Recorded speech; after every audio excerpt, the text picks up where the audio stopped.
All right. Hello, everybody, and thank you for joining our webinar today. This is going to be ways for your BIM and shop to collaborate. We will be covering a few ways that your team can manage the hurdles that come with communicating across multiple teams. After the webinar, we will be following up with a recording. At any time, if you have questions, please feel free to use the Q&A function and we'll follow up with you after the webinar. And with that, I am going to pass it over to Amber Zinke to get things started. Perfect. Hello, everyone. So I guess quick intro. Andrew, do you want to go first? Sure, I'll go first. I am Andrew Somerville, one of our product managers. I work with our sales and marketing team a lot. We hear a lot from customers about what they want to see different, what new features they want to see, and I just kind of pass that along internally to our product team, and then help sales and marketing with all that. I have, I don't know, 15 years experience in design, engineering, BDC stuff all over the board. So come from a heavy power background, but a lot of industrial commercial stuff too. So in a nutshell. Perfect. Well, hello, everyone. I'm Amber Zinke. I'm Director of Pre-Sales and Customer Success. So I oversee training, support, demos, just the overall happiness. So if anyone ever has questions or anything like that, always feel free to email me. Also, have been within the industry um, with my background wise, I have a degree in technical civil engineering, but my main focus has been MEP design with a little bit more of a focus on the electrical side. So that's a quick little bit about us. Today, we're going to be more so talking about ways for the BIM and shop to collaborate. So, Yep. And one of the generation for this webinar was in doing shop and Revit product. We hear how can we align all the stuff we're pushing out of BIM to our shop, and how do we get those in sync? Because as you can see, a lot of people don't know what their shop foreman is really dealing with. Between 30 and 50 phone calls a day, and then the emails that you have, and how much that distracts you. I've also like to use a term, something about distraction time, or it's not just answering the phone. It's, oh, you had to leave the task you were doing, right, and then go. So um, is the shop foreman dealing with a lot of that distractions in his day? Visibility in that, can your shop foreman see what's going on individually in the work cells, but then as a bigger company, can your VDC teams and field teams see what's going on with those work requests and work orders that they've already put in? Like, how do you keep up with all that? Scalability in that, when your shop gets big, how do you ramp up with people, and how do you keep track of all these things that are going on in your shop? Or God forbid, if you have to scale down a little bit, how do you keep people on the same page with the software you're using or whatever it is you're using? And then, like I just said, not enough people. And then Amber's going to talk about just the digital connected. We hear this a ton of. We have all of our information in 4 different places, right? All of our drawings are in a folder structure and then on Bluebeam, and nobody knows what the most recent drawing is, that kind of stuff.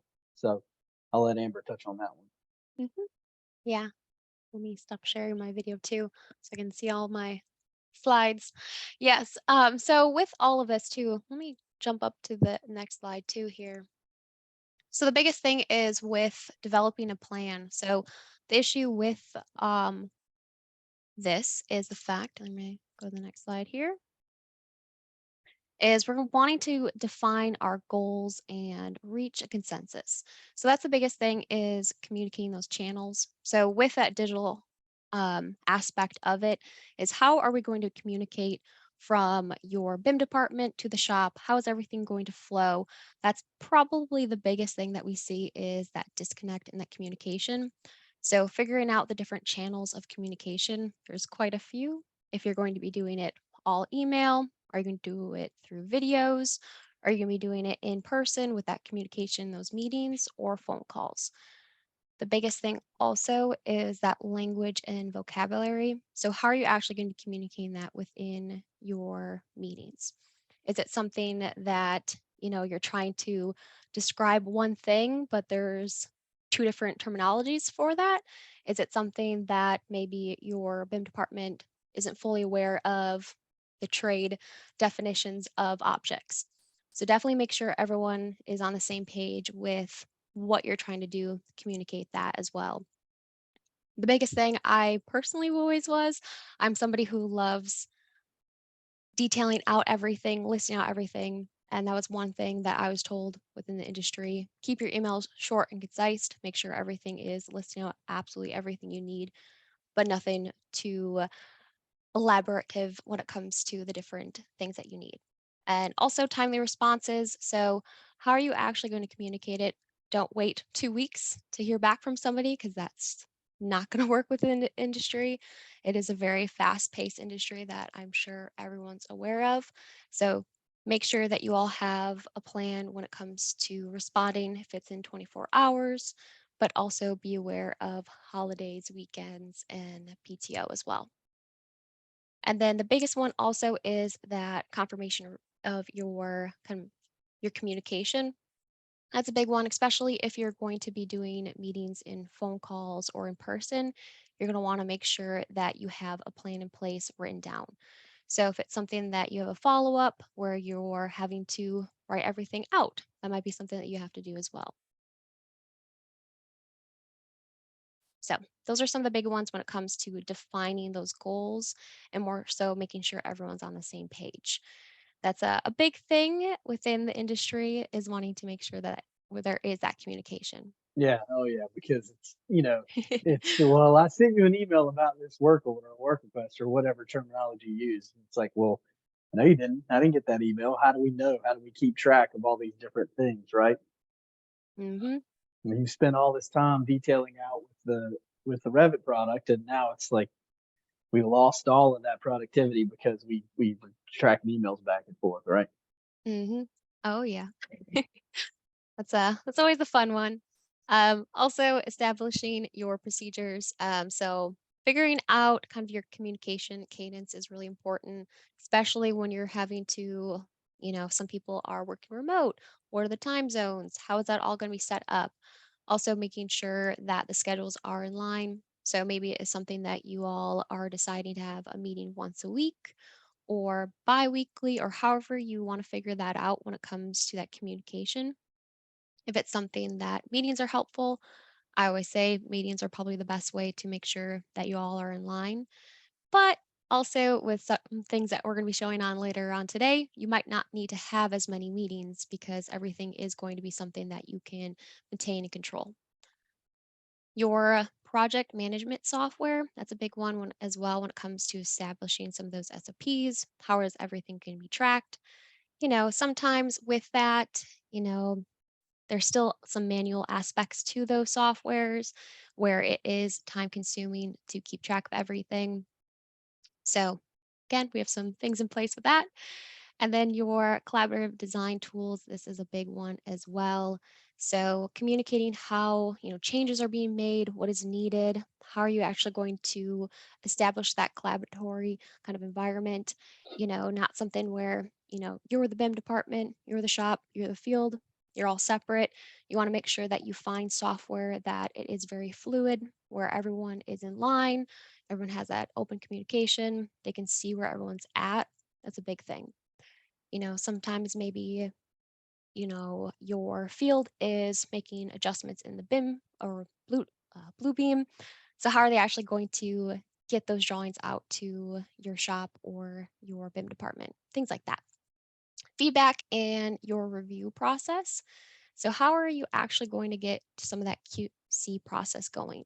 I feel like QC is probably the biggest and most important thing, making sure the drawings are actually ready to go. So, how are you actually going to overall have that workflow? Is everyone aware of how and where to communicate those issues? What if something happened within your field? Some of your material was damaged. How are you actually going to communicate with your team members that that actually happened? And then also coming up with your contingency plan as well. So, what happens if there are issues? How are you actually going to have a plan in place for that? And then yeah, let me piggyback on that too, Amber, Hmm. because it's like everybody's got a system, whether it's emails or Excel or Post-its. That's their system, right? And your communication cadence could be, well, I just bug him every 2 weeks or something, bug him every Friday to see where it's at. We'll see where it's at. But are are those things actually distracting your shop foreman from getting his stuff done, right? Because again, what we see on all these calls or what we see when we go into shops is I spend half of my day answering the phone, or I can't see what's going on, or I spend half my day calling people back, so or emails, and it's hard to keep up with all that. So, are all these procedures actually helping, or are they hurting your shop in that we're keeping people busy instead of productive? Mhm. So now that you actually have this plan in place, we're going to move on to the next slide here. So how are we actually going to find the tools? How are we actually going to find the software to help with some of those hurdles? And now that you actually come up with this plan itself.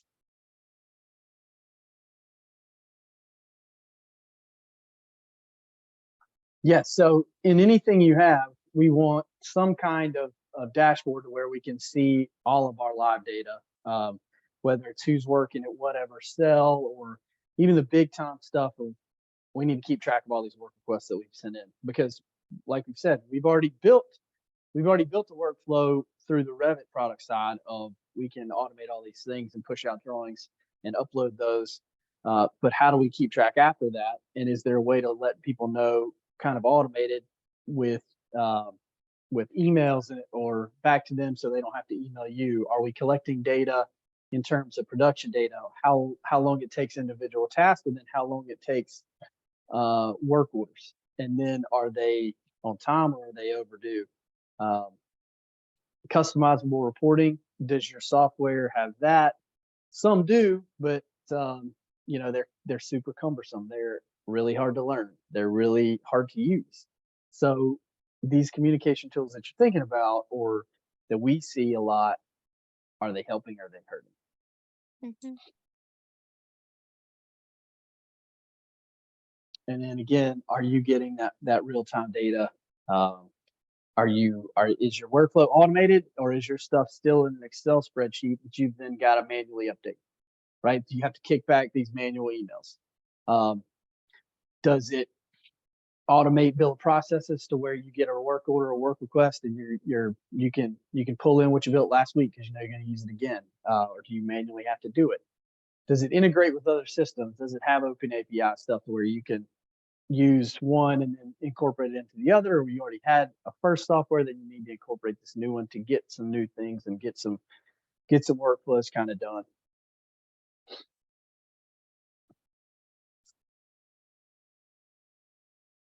So, Mhm. Amber, do you want to show, like, obviously this Yes. is an evolved webinar, so we're going to show how we would do it.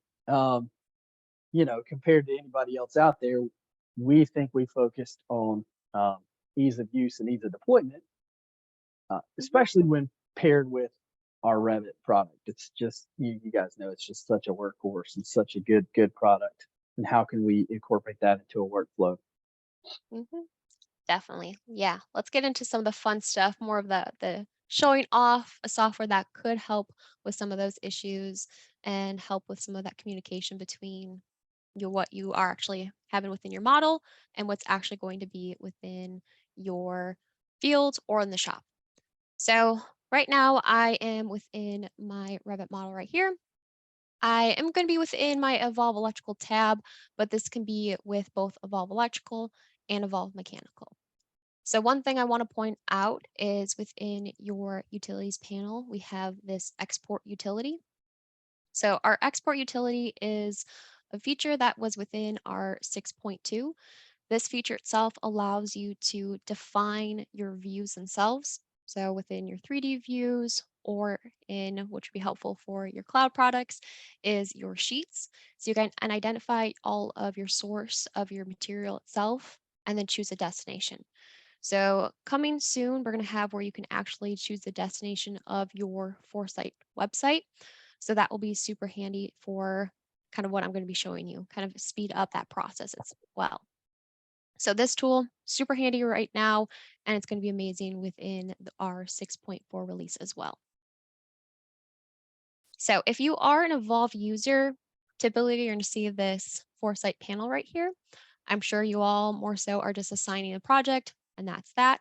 There is a lot of really cool things that you can do within your Foresight panel. So I'm going to go into my Foresight properties here, and I am going to actually log in first. You got to remember that part. I know. All right. Thankfully, it keeps me in there so I don't have to remember password or anything. All right. So now that I'm logged in, I'm going to go into my Foresight properties here. So typically, when you first go into your Evolve, it might be asking you to assign a project. So right now I have my project assigned. So I have my data center assigned. And then you have right here, you have your sync project. So in this situation, I can sync up my project. Aha. I can choose my data profile. So we do have different data profiles you can incorporate into your utilities panel. Data profiles are used throughout our software, but one way that you can use your data profile is again, utilizing the cloud products themselves. So I'm going to choose my data profile. If anyone ever has questions about data profiles, definitely let me know. There's a lot of really cool things that we can do within there. Make sure you hit apply. There we go. So when it comes to what it is doing, it is syncing up some of that data for you. So if you have a lot of locations associated with your project, that's something that you can definitely then sort and filter some of that information within your cloud products themselves. So that's another use case for it.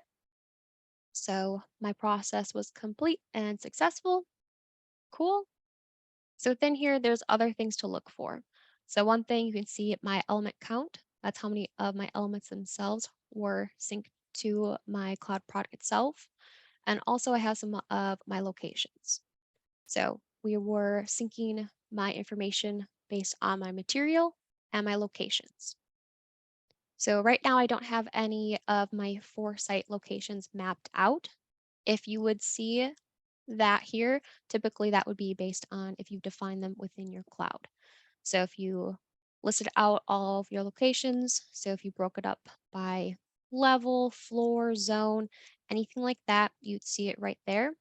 And then you'd also see the locations that we've defined right within your Revit model as well. And then your mapped is looking at the two scenarios here, that locations within your cloud are mapped to the ones within your Revit model as well. So within there, you can also go to your location manager and see some of that information as well here. So once you have some of that material brought up to your actual cloud, you can definitely do a lot of really cool things.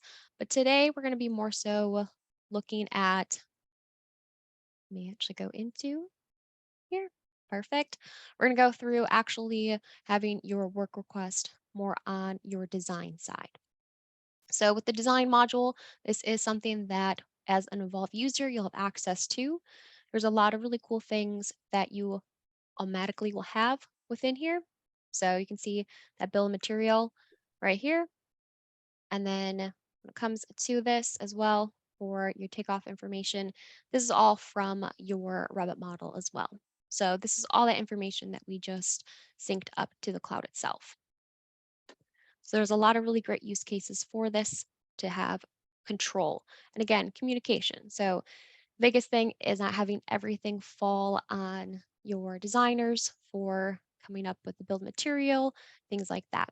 That can be lifted off of their shoulders, and you can do a lot of that within your cloud modules. So let's go to our work requests. You can see I have one created already, but I could definitely create another one. So let's go up to here and let's create a new one. So I have my project already associated with here. I can choose my facility. So I'm going to do my electrical shop. When do I need this by? Let's just say Friday. My work request name. This can be broken up however makes sense to you on your company itself.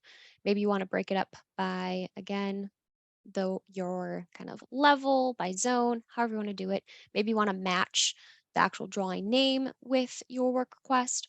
Again, totally up to you all when it comes to the standards of that. I'm just going to do thank you.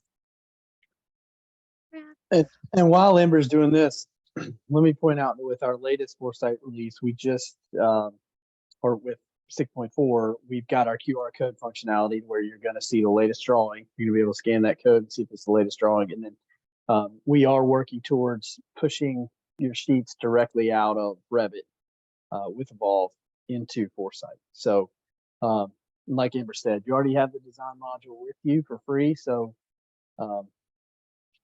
maybe take a look at incorporating some shop stuff too.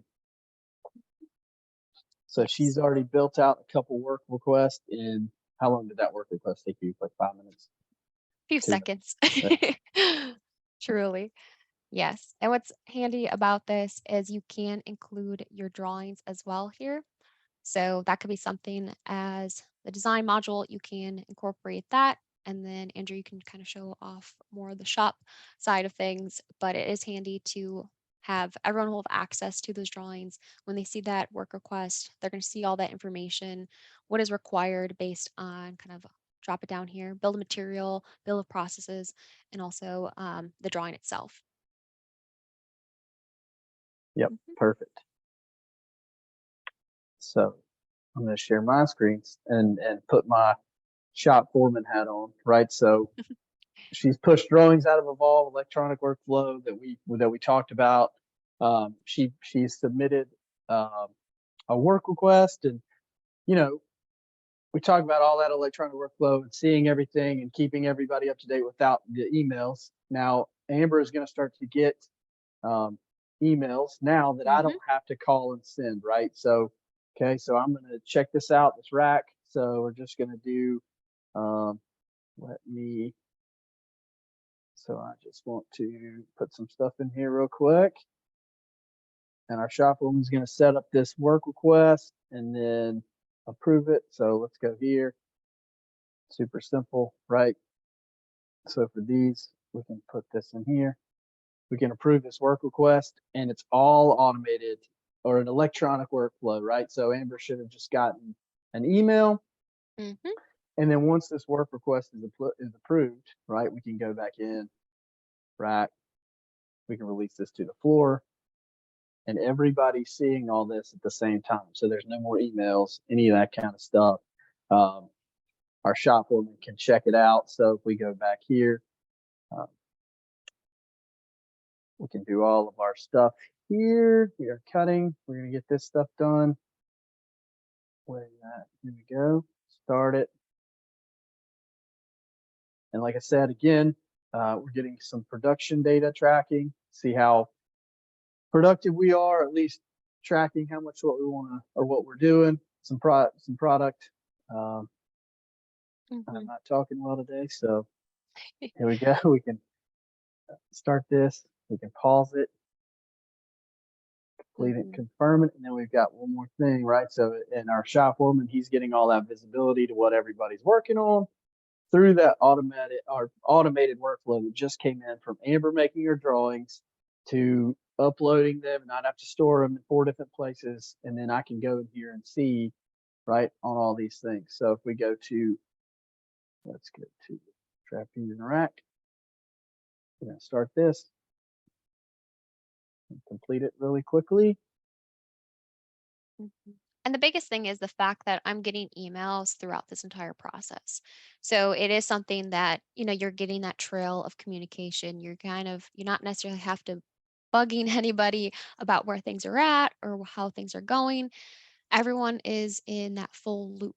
Everyone knows where things are at. They have access to that information. So it is super handy to not necessarily have to worry about, okay, I'm doing all this work, but I have to make sure I email X, Y, and Z, kind of fill them in on the process. Everything is completely automated in that process. Is emailing, it's all based on what's being triggered by your actual process within the software itself. And Amber's getting all these updates. You don't have to pull your Mhm. email up, but so we've just closed out that work order. Obviously, we won't do it that fast, but we can do everything without the distractions, without that stuff. So um, let's see.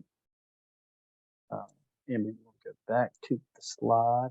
Mhm. Where are we have a question? Where are you pushing the drawings to out of Evolve? Currently, well, it just depends. You can keep them on a drive. If you're using Bluebeam, you can jump in to the drawing register and attach. Am I still shared? Let's see. Drawing register. We go here. What you can do is you can put a URL link right to Bluebeam Studio. So there's a couple different ways that you can upload those drawings. Mhm. Hope that answered. So we'll stop sharing. Perfect. Give me 1 second and I'll share my screen here.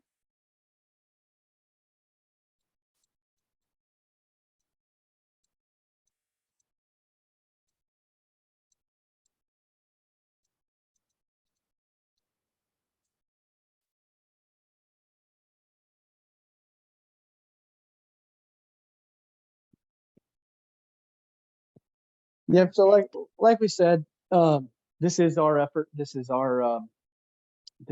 our attempt at getting something that can automate your workflow with the Revit product, and with something that has a lot of features you see in other softwares with work requests and drawings and stuff like that. But like I said earlier, we really focused on ease of use and ease of deployment. We've seen shop teams really get up and going, and that's us coming to help you set up your shop. We've seen them get up and going in 3 or 4 hours setting that up, and then the field teams and design side, those guys can get done in like an hour because it's really intuitive. It's super easy to learn. Um, what else, Amber? You got the next Yeah. one? Yeah. And the thing is with this, we barely scratch the surface of what the software itself can do. We just strictly focused on those work requests. There is so much that this software can do and what the roadmap is also within the software itself. But my thing is the fact that it is one-stop shop kind of aspect of it. So that communication within your BIM department, you can create those drawings, you can produce those build materials, and you have a place to actually place and move that information to. So it's not something that stays within the Revit model. It's there and you can't do anything about it. There's a lot of use cases to be able to pull that information up to the cloud. Everyone will have access to it. It is something that you don't have to worry about it all being on one department. It is something that everyone can work together to get the end result and also have that ease and looking glass into that full process as well. So this is the nice slide in the way of you can definitely start a free pilot today to actually go through the software as well, figure out some of those use cases for you and your company, see some of the other really cool features that are in place right now, especially if you also are having Evolve Mechanical or Evolve Electrical. You're going to see a lot of really cool features for that as well.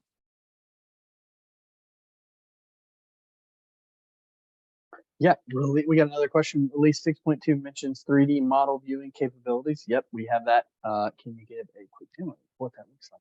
Yeah, give me 1 second to pull that model back open. Mhm, And we got another question. mhm. Price of it all, if you want to if you have any questions about price of the different modules as a whole, definitely let us know and we can have that conversation. And depending on kind of the users and how many you need, we can definitely send a quote to you all today as well. And I'll piggyback on Amber again. So just in general, typically our the price for the shop module, each one per license is $50. Your design comes free, and then field, like Amber said, with however many you want to get, that's just that's up to interpretation really for your for your sales guy. I know they're all going to kill me because I said that, but um, the, you know, the more you order, the better it is. But let's see. I'm still trying to pull this up. Are there templates? Amber, you want to answer that one?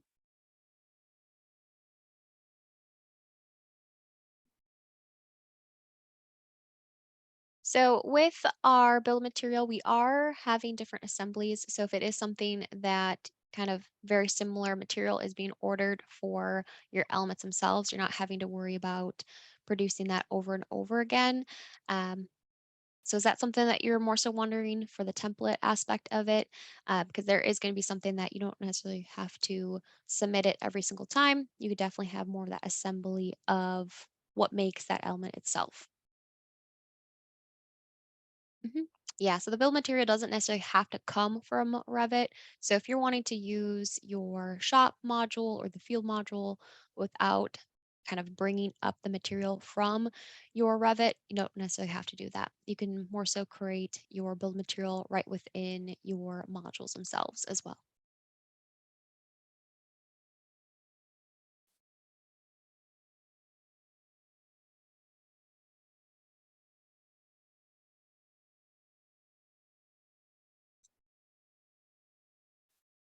Andrew, I don't know if you know you're on mute right now, but you're on mute. Yeah, I just saw that. That's Okay. great. So I have uploaded a 3D model, and okay, you guys can see that. I'm sharing my screen. So then this one is pending. We can get this work across real quick. All right, here we go. So if we go and get work request is good. So let's just add something in here real quick. And here.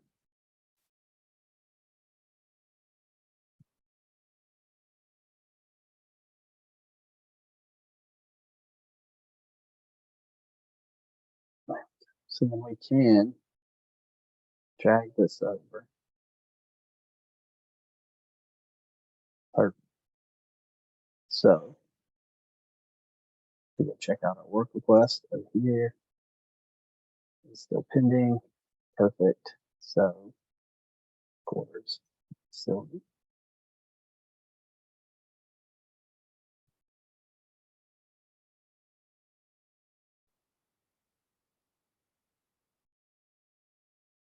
let's approve it. All right. And Amber's getting emails again. Mhm. So we go here. And now we're going to release it to the floor. And I believe our work cell was angle iron cutting. Let's see. So jump in here. So can you see that? There we Mhm. go. So there's our 3D model. This has all kind of stuff on it. You can select pieces. Um, this is going to come up. If you've spooled everything together, you can see all the names. You can see all the pipes. It'll give you pipe links, all that stuff. We go to my Zoom thing is in the way, but let me move that. And then we can go to properties and it'll tell you all this stuff. It'll tell you your system. It will tell you your link down here. So all that stuff. If you're just wanting to put it in a model, we've heard that workflow before. We just put our model in there. We don't mess with drawings. Then again, go start it, complete it, and that work order is done. So I hope that Perfect. answered your question. You got any more questions? That's still perfect. There we go. So, Perfect. like Amber said, start a free pilot. Come kick the tires on this thing. Let us know. We get to see the roadmap and you get to see everything that we're working on. You get to contribute, get to help us out. We help you guys out. Mhm.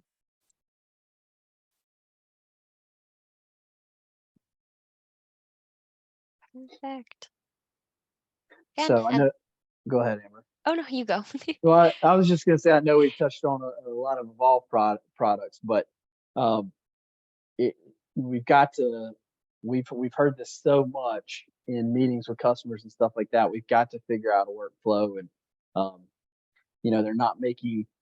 they're not making tradespeople like they used to. So how are we gonna solve that labor gap? And And just in the process of how we send everything over, are we making life more difficult for our shop foremen you know who are already busy? Mhm. Definitely. And I think again, I know we are talking about evolve. I mean, we are evolve. But just make sure that you have kind of those goals in place, kind of be aware of the hurdles that you have. I'm sure you all are aware of the things that you all internally are struggling with, but come up with that plan, figure out what software is the best thing for you and your company itself. Just like again, have that conversation about what you are needing and what would make your life a lot easier. If Evolve is that solution, awesome. We are here to help. You can always set up a call. If it's a pilot, awesome. Just a conversation or even just a more of an in-depth demo, we can also do that as well. We're here to help throughout the entire process. So, yeah, I'm hoping that this is helpful for you all. And again, if there is any additional questions after this, we're always here to help.